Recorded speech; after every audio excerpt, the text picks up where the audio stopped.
Hello বন্ধুরা, কি অবস্থা? আজকে তোমার জন্য এসেছি একটা নিয়ে ভিডিও।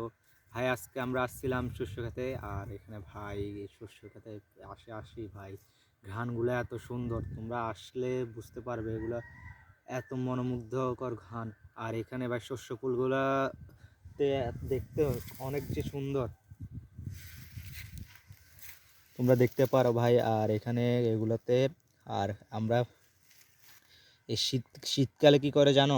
আমাদের গ্রামের মানুষেরা এই শস্য খেতে এসে এই মনে করে এই পাতা আছে না, এই শস্য গাছের কচি পাতাগুলো নিয়ে এগুলাকে কি করে তারা হাত ঘরে কাঁচা মরিচ বা শুকনো মরিচ দিয়ে হাত ভর্তা করে ভাই সকালবেলা গরম ভাতের সাথে। সবাই এটা অনেক ফেভারিট গ্রামের মানুষের কাছে, যারা খেয়েছেন একটু বলে যাবেন কার কাছে এরকম লাগে। আর ভাই আমার কাছে তো এটা অনেক ভালো লাগে। আর দেখতে পারো ভাই, এটা মোটামুটি অলরেডি এটাতে শস্য ফুল চলে আসছে। আর এই মনে করো 20-25 দিনের মধ্যে এটা শস্য আসা শুরু হয়ে যাবে।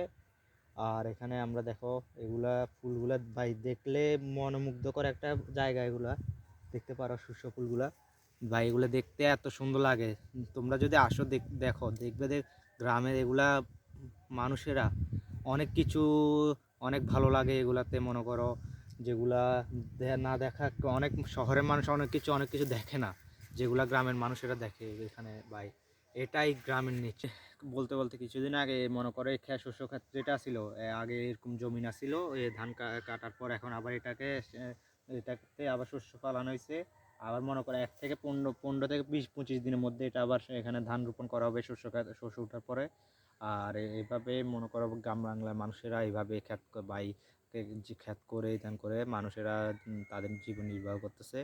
আজকে এ পর্যন্তই, দেখা হবে অন্য ভিডিওতে। টাটা।